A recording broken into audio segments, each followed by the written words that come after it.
여러분께 오늘은 조금 이상한 질문 하나를 드리면서 시작해 보겠습니다. 만약 우리가 태양을 계속 확대할 수 있다면 마지막에는 무엇이 보일까요? 불꽃이 보일까요? 끓어오르는 용암 같은 것이 보일까요? 아니면 우리가 사진에서 흔히 보았던 울퉁불퉁한 태양 표면이 조금 더 크게 보이는 정도일까요? 저는 40년 넘게 천문학을 가르쳤습니다. 학생들에게 우주를 설명할 때마다 가장 먼저 보여준 것도 태양 사진이었습니다. 그런데 최근 공개된 새로운 태양 영상을 처음 보았을 때 저는 한동안 화면을 바라보고 있었습니다. 제가 수십 년 동안 보아온 태양과는 조금 달랐기 때문입니다. 태양을 극도로 확대하자 그곳에는 놀랍게도 아주 가느다란 줄무늬들이 나타났습니다. 마치 달개 깃털 같았습니다. 어떤 부분은 새의 솜털처럼 보였고 어떤 부분은 바람을 맞은 풀처럼 한쪽으로 휘어 있었습니다. 그런데 더 놀라운 것은 이것들이 가만히 있는 무늬가 아니라는 사실입니다. 움직이고 있었습니다. 휘어지고 말리고 서로 섞이고 사라졌다가 다시 나타납니다. 저는 그 모습을 보면서 이런 생각을 했습니다. 우리는 매일 태양을 바라보며 살아왔는데 도대체 지금까지 무엇을 보고 있었던 것일까? 2026년 8월 5일 세계적인 과학학술지 네이처의 흥미로운 연구가 발표됐습니다. 제목을 우리말로 옮기면 대략 이렇습니다. 태양에서 플라스마 혼합을 일으키는 광범위한 켈빈 헬름홀츠 불안정성.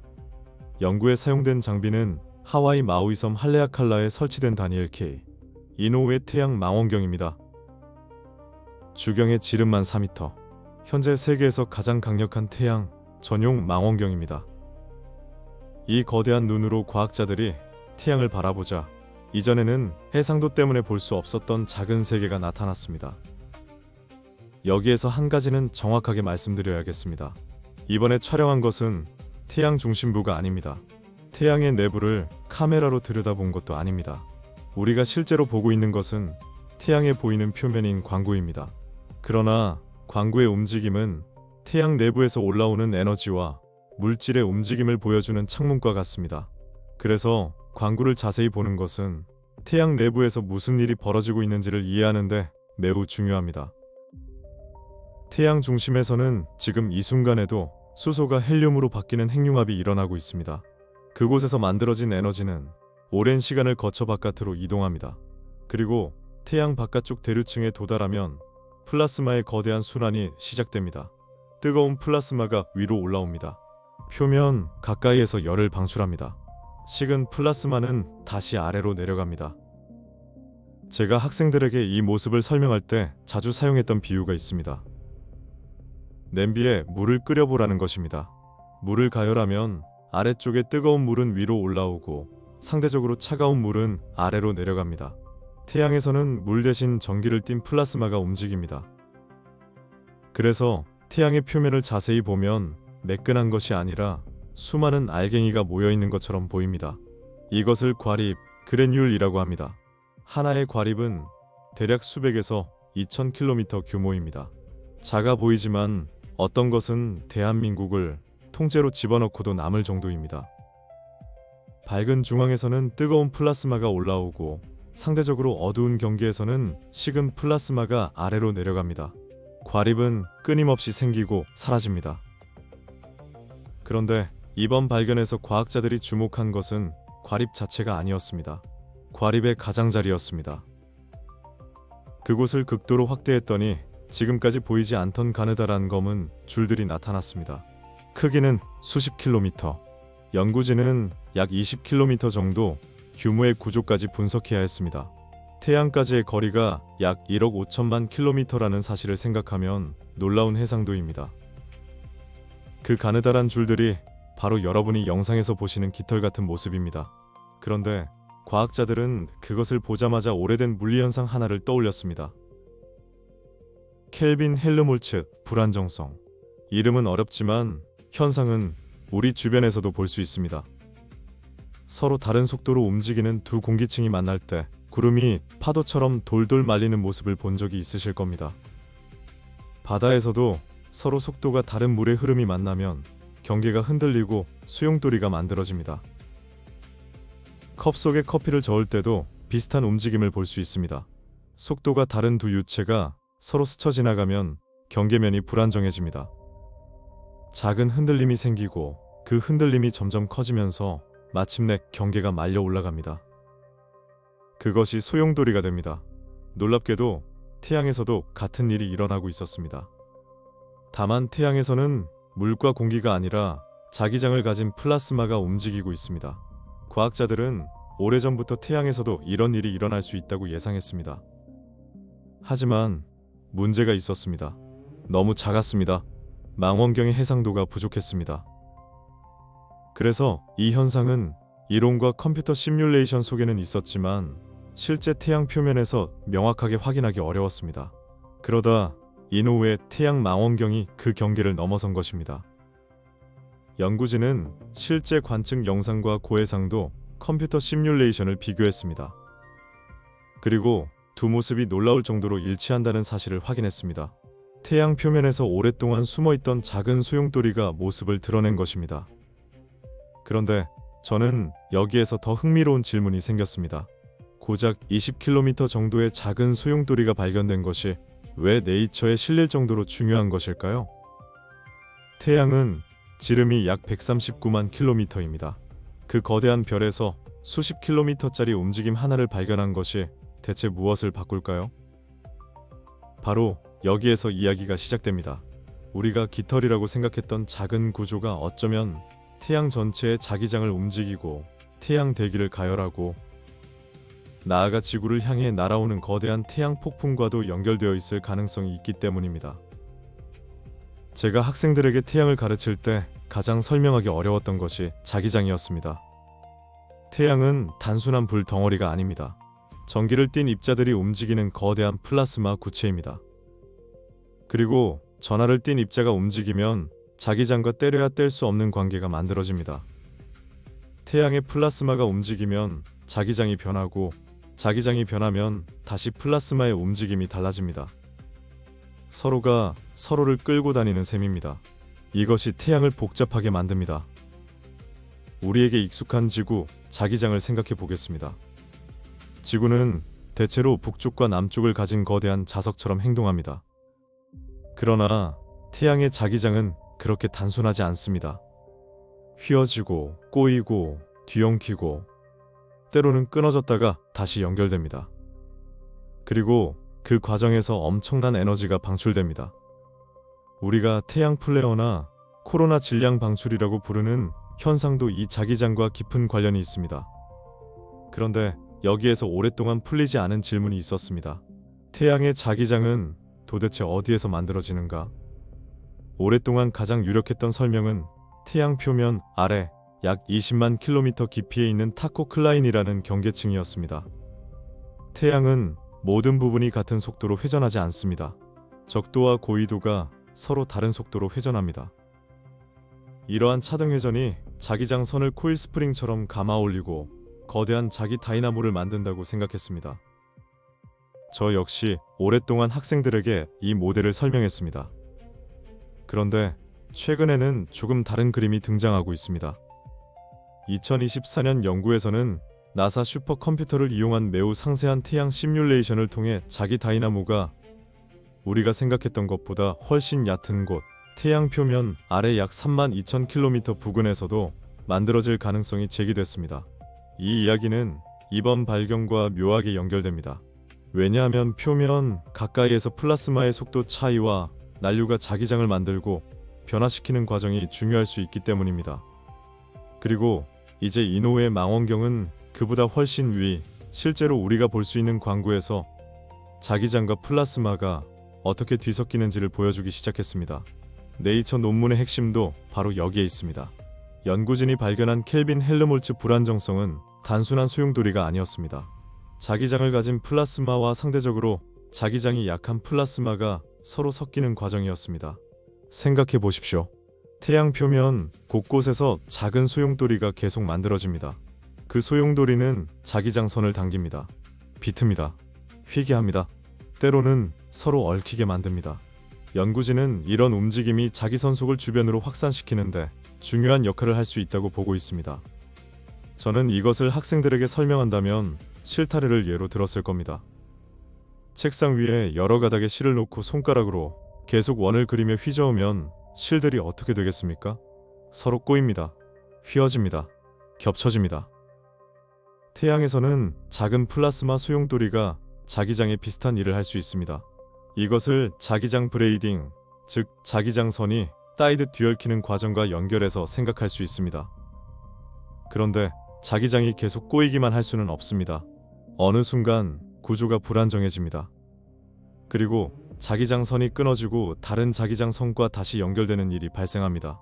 이것을 자기 재연결이라고 합니다. 그 순간 자기장에 저장되어 있던 에너지가 열과 입자의 운동 에너지로 바뀔 수 있습니다. 이것이 중요한 이유가 있습니다. 제가 젊은 시절부터 지금까지 태양 물리학에는 아주 유명한 수수께끼가 하나 있습니다.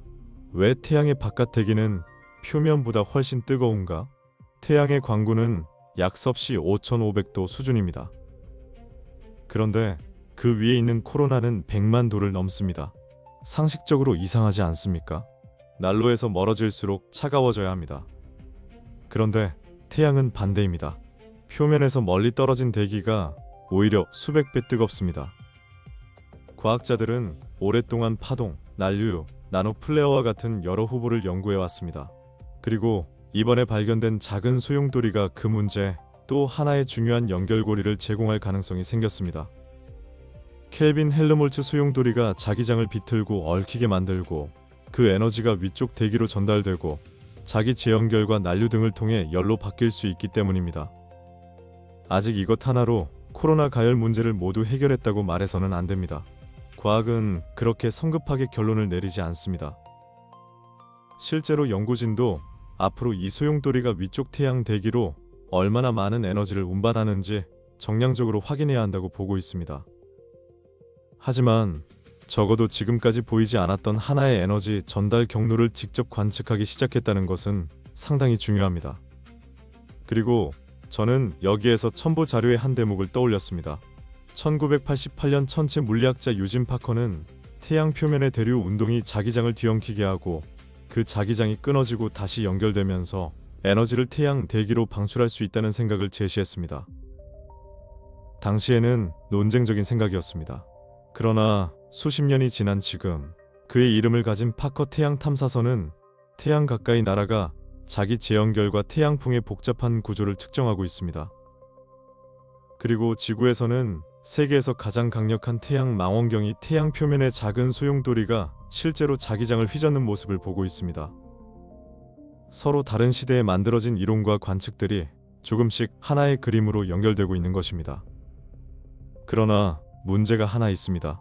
태양에서 일어나는 이러한 작은 움직임이 정말 중요하다면 왜 우리는 태양의 행동을 아직도 정확하게 예측하지 못하는 것일까요? 실제로 최근 태양은 과학자들의 예측을 크게 벗어났습니다.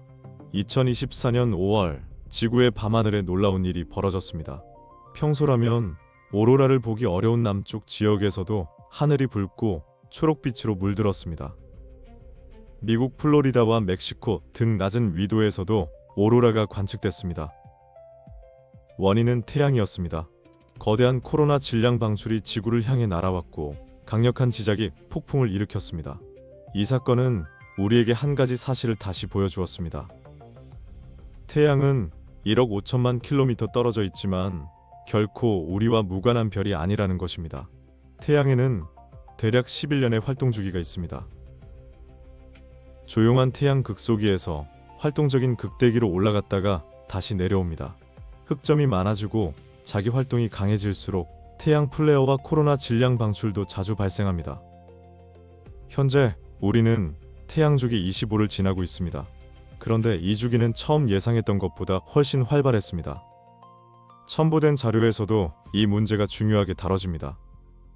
2019년 나사와 노어가 참여한 국제 전문가 패널은 태양 주기 25가 비교적 약할 것으로 예상했습니다. 이전의 22, 23, 24주기가 차례로 약해지는 흐름을 보였기 때문입니다. 그러나 실제 태양은 그렇게 움직이지 않았습니다. 2024년 8월에는 한 달 평균 흑점 수치가 200개를 넘는 수준까지 올라갔습니다. 예상과 실제가 크게 벌어진 것입니다. 왜 그랬을까요? 우리가 태양을 잘못 보고 있었을 가능성이 제기됐습니다. 나사의 태양 역학 관측소 SDO에는 HMI라는 장비가 있습니다. 이 장비는 태양 표면의 자기장을 측정합니다. 과학자들은 특히 태양 극지방의 자기장 세기를 이용해 다음 태양 주기의 강도를 예측합니다. 그런데 극지방을 정확히 측정하는 것은 생각보다 어렵습니다. 우리는 태양의 극을 정면에서 내려다보는 것이 아니라 옆에서 비스듬히 보고 있기 때문입니다.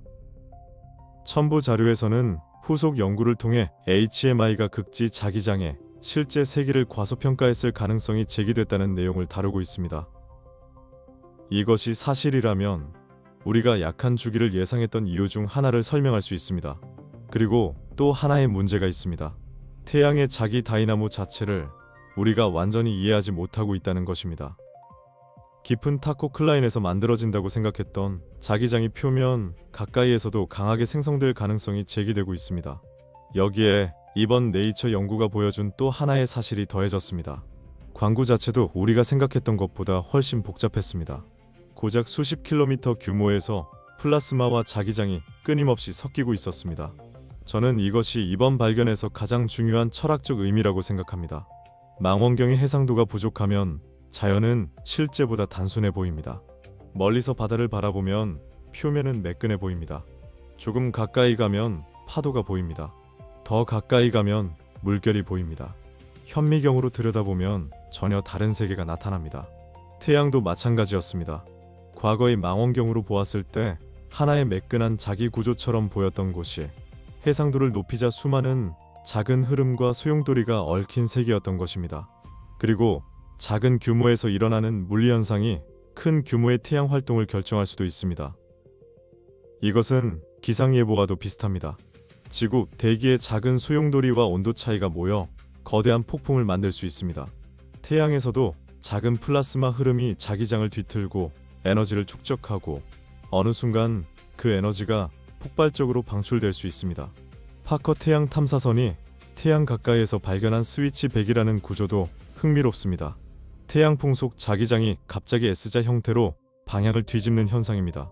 과학자들은 이런 구조가 열린 자기장과 닫힌 자기장의 재연결 과정과 관계가 있을 것으로 보고 있습니다.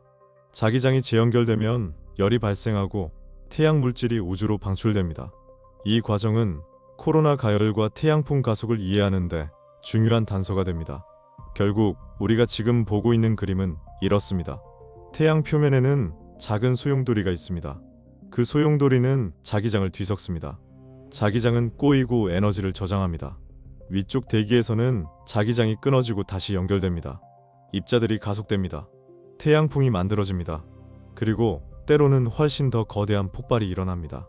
그렇다면 이제 마지막 질문이 남습니다. 태양에서 시작된 작은 움직임이 정말 지구까지 영향을 줄 수 있을까요? 저는 강의 마지막에 학생들에게 종종 이런 질문을 했습니다. 천문학은 왜 필요한가? 학생들은 여러 답을 했습니다.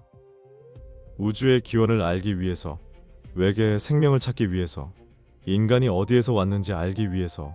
모두 맞는 이야기입니다. 하지만 태양 연구만큼은 아주 현실적인 이유가 하나 더 있습니다. 우리가 살아가기 위해서입니다. 태양은 우리에게 빛과 열을 줍니다. 그러나 동시에 현대 문명에 상당한 위험을 줄 수도 있습니다. 2024년 5월의 강력한 지작이 폭풍을 생각해 보겠습니다. 태양에서 날아온 자화된 플라스마가 지구 자기권을 강하게 압박했습니다. 위성 운용에 영향을 주었고 GPS와 통신 시스템에도 교란이 발생했습니다. 적에도 위성은 상층 대기가 팽창하면서 항력이 증가하는 문제를 겪을 수 있습니다. 현대사회는 과거 어느 시대보다 태양에 취약합니다. 전력망, 통신, GPS, 기상위성, 금융 시스템의 시간 동기와 항공, 그리고 앞으로 달과 화성으로 나갈 우주 비행사까지 모두 우주 날씨의 영향을 받을 수 있습니다. 1859년에는 역사적으로 유명한 캐링턴 사건이 있었습니다. 당시 강력한 지작이 폭풍 때문에 전신 시스템에 장애가 발생했습니다. 그 시대의 최첨단 통신망이 전신선이었습니다. 만약 비슷한 규모의 사건이 지금 발생한다면 이야기는 전혀 달라집니다. 수천 개의 인공위성과 거대한 전력망, GPS와 인터넷에 의존하는 문명이 태양 폭풍을 막게 됩니다. 그래서 태양의 작은 움직임을 이해하는 것은 단순한 호기심이 아닙니다. 큰 폭발을 이해하려면 그 폭발이 시작되는 작은 물리 과정을 알아야 하기 때문입니다. 이노우의 태양 망원경이 발견한 깃털 같은 소용돌이가 곧바로 지구를 향한 태양 폭풍을 만든다고 말할 수는 없습니다. 그렇게 단순한 인과관계는 아닙니다. 그러나 그 작은 소용돌이가 자기장을 섞고 자기장 에너지의 이동과 솟아내 영향을 주고 그 과정이 태양 대기의 더 큰 자기 구조와 연결된다면 우리는 태양 폭발의 출발점을 이해하는데 한 걸음 더 가까이 가게 됩니다. 그리고 우주에서는 다른 눈들이 태양을 바라보고 있습니다. 나사의 파커 태양 탐사선은 태양 코로나 속으로 들어가고 있습니다. 유럽 우주국의 솔로 워버터는 우리가 오랫동안 제대로 보지 못했던 태양의 극지방을 관측하기 시작했습니다. 특히 솔로 워버터가 궤도를 기울여 태양 남극을 새로운 각도에서 관측한 것은 매우 중요합니다. 왜냐하면 태양의 11년 활동 주기를 이해하는 열쇠 중 하나가 극자기장에 있기 때문입니다. 태양은 활동 극대기 부근에서 자기장의 극성이 뒤집힙니다. 북극이 남극이 되고 남극이 북극이 됩니다. 그래서 자기장까지 완전히 원래 상태로 돌아오는 데에는 약 22년이 걸립니다. 우리는 이것을 해일 주기라고 부릅니다. 그런데 첨부 자료가 지적하듯 우리가 태양 극지방을 오랫동안 옆에서 바라보았다는 것은 큰 약점이었습니다. 마치 시계를 옆에서 보면서 시간을 읽으려 했던 것과 비슷합니다. 이제 솔로 워버터가 점점 높은 위도에서 태양을 바라보기 시작하면서 이 빈틈도 조금씩 채워지고 있습니다. 지상에서는 이노우의 태양 망원경이 수십 킬로미터의 세계를 들여다보고 우주에서는 SDO가 태양 전체의 자기장을 측정하고 파커 탐사선은 태양 대기 속을 직접 지나가며 입자와 자기장을 측정하고 솔로 워버터는 태양의 극을 바라봅니다. 저는 이것을 보면 조금 묘한 기분이 듭니다. 제가 젊었을 때 학생들에게 보여주던 태양과 지금 우리가 보고 있는 태양은 같은 별입니다. 하지만 우리가 알고 있는 태양은 완전히 달라졌습니다. 한때 태양은 그저 거대한 가스구처럼 설명됐습니다. 그 다음에는 핵융합로라는 사실을 알게 됐습니다. 그리고 자기장이 태양 활동을 지배한다는 것을 알게 됐습니다. 이제 우리는 그 자기장을 움직이는 수십 킬로미터짜리 작은 소용돌이까지 보고 있습니다. 그런데 저는 이번 발견에서 가장 놀라운 것이 망원경의 성능이라고 생각하지 않습니다. 태양이 아직도 우리에게 숨길 것이 남아 있었다는 사실입니다. 갈릴레오가 망원경으로 흑점을 관측한 지 400년이 넘었습니다. 나사는 수십 년 동안 태양을 관측했습니다. 우주선을 태양 가까이까지 보냈습니다. 슈퍼컴퓨터로 태양을 시뮬레이션하고 있습니다. 그런데 2026년이 되어서야 우리는 태양 표면에 광범위하게 존재하던 작은 소용돌이를 제대로 보기 시작했습니다. 왜 이제야 보았을까요? 간단합니다. 그동안 우리의 눈이 충분히 좋지 않았기 때문입니다. 자연은 우리가 볼 수 있는 만큼만 모습을 보여줍니다. 망원경의 해상도가 2배 좋아지면 우주가 2배 선명해지는 것에서 끝나지 않습니다. 때로는 이전에는 존재하는지조차 몰랐던 물리현상이 나타납니다. 이번 발견이 바로 그런 경우입니다. 처음 이 영상을 보았을 때 여러분은 아마 이렇게 생각하셨을지도 모릅니다. 태양 표면에 이상한 깃털이 있구나. 하지만 이제 다시 보시면 조금 다르게 보일 겁니다. 그 가느다란 줄 하나하나는 단순한 무늬가 아닙니다. 서로 다른 속도로 움직이는 플라스마의 경계입니다. 그곳에서 소용돌이가 태어나고 있습니다. 그 소용돌이가 물질을 섞습니다. 에너지를 옮깁니다. 자기장을 움직입니다. 자기장선을 비틀고 얽히게 합니다. 그리고 그 위에서는 우리가 아직 완전히 이해하지 못한 방식으로 에너지가 태양 대기로 전달됩니다. 어쩌면 그 작은 움직임들이 모여 우리가 보는 거대한 태양의 성격을 만들어내고 있는지도 모릅니다. 저는 40년 넘게 천문학을 가르치면서 학생들에게 수도 없이 말했습니다. 우주에서 가장 가까운 별은 태양이라고. 그런데 은퇴하고 나이가 들어 다시 생각해보니 조금 다른 말을 해야 할 것 같습니다. 태양은 가장 가까운 별이지만 가장 잘 아는 별은 아닙니다. 우리는 아직 태양의 자기장이 정확히 어디에서 만들어지는지 완벽하게 설명하지 못합니다. 코로나가 왜 그렇게 뜨거운지도 완전히 해결하지 못했습니다. 다음 태양 주기가 얼마나 강할지도 정확하게 예측하지 못합니다. 그리고 불과 얼마 전까지 우리 눈앞에 늘 존재했던 이 작은 소용돌이조차 보지 못했습니다. 그래서 저는 이번 사진을 보면서 두렵다기보다는 오히려 반가웠습니다. 아직 알아낼 것이 남아있다는 뜻이기 때문입니다. 앞으로 망원경의 해상도가 더 높아지면 어떻게 될까요? 지금 우리가 보고 있는 20km보다 더 작은 세계에서는 무엇이 움직이고 있을까요? 10km, 1km, 그보다 더 작은 규모까지 볼 수 있게 된다면 우리는 또 어떤 태양을 만나게 될까요? 어쩌면 오늘 우리가 태양의 가장 작은 구조라고 부르는 것이 미래의 과학자들에게는 거대한 구조로 보일지도 모릅니다. 저는 그것이 과학이라고 생각합니다. 하나를 발견하면 답이 생기는 것이 아니라 더 좋은 질문이 생깁니다. 그리고 이번에 태양이 우리에게 던진 질문은 아주 단순합니다. 너희는 정말 나를 알고 있었느냐? 우리가 매일 아침 아무렇지도 않게 바라보는 태양. 그 표면에서는 지금 이 순간에도 수없이 많은 플라스마가 솟아오르고 식어서 내려가고 서로 다른 속도로 스쳐 지나가며 수십 킬로미터 크기의 작은 소용돌이를 만들고 있습니다. 그리고 그 소용돌이 사이에서 자기장이 휘어지고 꼬이고 서로 뒤섞이고 있습니다. 1억 5천만 킬로미터 떨어진 지구에서 우리는 이제야 그 모습을 보기 시작했습니다. 태양을 확대했더니 그곳에는 불길이 아니라 깃털처럼 움직이는 거대한 플라스마의 세계가 있었습니다. 그리고 어쩌면 그 작은 깃털 하나가 우리가 아직 풀지 못한 태양의 거대한 수수께끼를 푸는 첫 번째 실마리일지도 모릅니다. 오늘 이야기는 여기까지입니다. 여러분의 구독과 좋아요는 우주여행TV 성장에 큰 도움이 됩니다. 다음 영상에서는 더 놀랍고 신비로운 우주 이야기로 찾아뵙겠습니다. 끝까지 시청해주신 여러분들께 감사드립니다.